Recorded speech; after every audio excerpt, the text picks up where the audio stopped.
So, how do all of these key principles that we've just learned about our subconscious mind and how it works affect our emotional state? Well, first of all of this will drive our assumptions because they become the filter we see the world through. They become why we keep believing we will get abandoned or betrayed, why we keep having patterns of behavior that make us feel suspicious or clingy or fearful or anxious. And they're where your mind will go naturally. Let me give you an example. Let's say you're dating Bob. Bob doesn't give you a call back when he said he would. Your mind isn't like, oh, Bob might not have, remembered because he got really busy at work. Bob's having a bad day. Bob feels insecure, and that's why he didn't call me back. Your mind is most likely to go to your own core limiting beliefs you have about yourself. If you have a big belief that says, I'm not good enough, or I'm unlovable, or I'm disliked, or I'm unworthy, your mind's going to go, oh, I didn't get a call back from Bob because I'm not lovable enough. I'm not good enough. I'm not interesting enough. Whatever beliefs you have as part of your programming literally are the filter that you're going to see and interact with the world through. It's like you have glasses on all the time that are all of the programs of your subconscious mind, and you're constantly seeing and interacting with the world through that filter, which means your mind is essentially going to jump to conclusions that it has been previously programmed with. So if we can identify what our core beliefs are and start to reprogram them, it's like we take those glasses that are creating that filter that we see the world through, and we're like wiping them clean so we can see clearly, objectively, not take things so personally.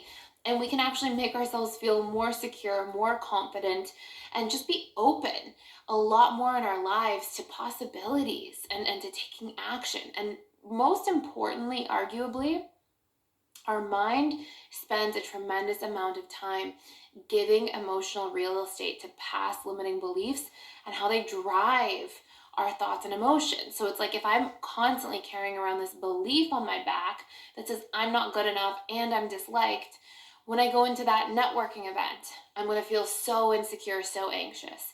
When I go into, that new job interview, so insecure, so anxious, all the things that we might do because our filter is making us see things that way, it's giving all of this emotional energy to things that are only bringing us down. They're extremely, extremely counterproductive.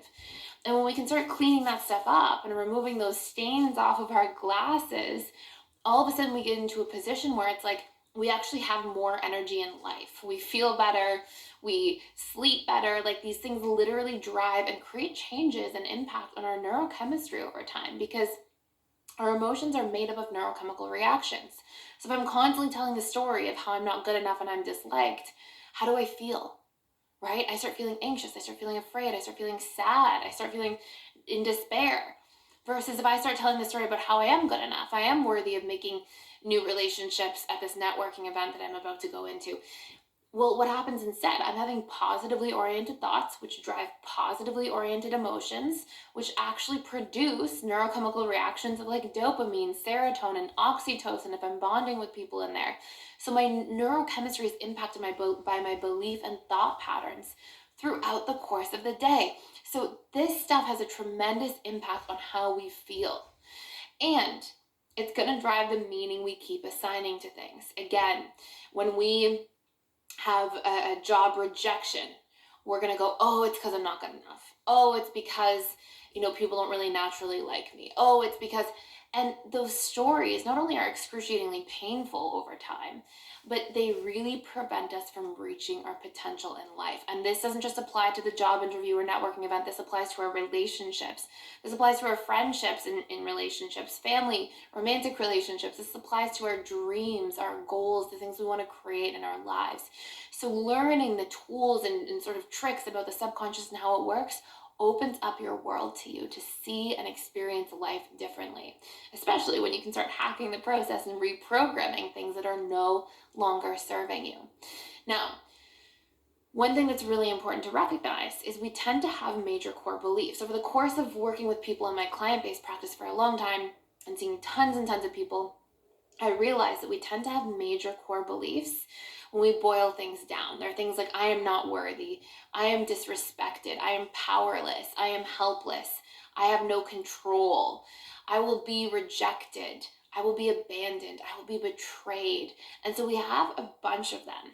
And you actually have a worksheet in your workbook that will help you identify the main ones in your life. So we can just start by like diving into that and reprogramming those core beliefs that might be creating major limitations in your life, your relationships, your finances, everything. So I just want to take you through a mini review before we dive into like these actual key principles of reprogramming. Number one, childhood is where we tend to accumulate the vast majority of our beliefs, though we can accumulate beliefs throughout the course of our lives. And we will do so, especially as we go through any major changes that create lots of repetition and emotion. And when we acquire all these beliefs, the mind tends to see things through this lens, this filter, and we tend to project this old information that we've acquired back out onto new things throughout the day, throughout the course of our day, our hours, our weeks, our lives in general. This meaning that we tend to give is usually in worst case scenarios. The reason for this that you should know is because the subconscious mind focuses on negative more than positive. It's a survival strategy. If I'm like out in the wilderness and I see a bear by the tree, my mind's not going to remember how pretty the tree looked. My mind is going to remember where the bear was and what that bear looked like. We focus more, we have a skew towards focusing in and getting imprinted and affected at the subconscious level more by negative things, which is great for survival. But all this time later, when we don't need to survive in the same way and we've got food and shelter and water, the vast majority of us, we're in a position where this actually hurts our emotional state. This hurts our self-confidence and esteem and ability to, self-actualize and achieve our potential. So the meaning we give to things, the lenses that we have, they're often blurred by actual really negative stuff, things that we're really afraid of, things that have really hurt us in the past. And then we tend to personalize our lives and environment through those glasses, right? Bob didn't call back, I'm unlovable. That's why, right? Because if you felt that way in childhood, you're projecting that back out. This meaning is there as a protective mechanism, but it doesn't help you emotionally. This meaning also, these things that we collect on our glasses, these programs that we have at the subconscious level, they become a part of our identity. They're actually who we believe ourselves to be. And then our mind jumps to these conclusions more naturally because it's actually what we believe about ourselves.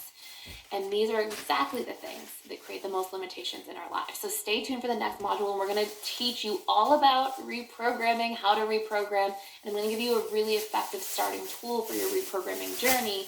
And then I'll give you some next courses to dive into if you want to do a much deeper dive in specific areas of your life.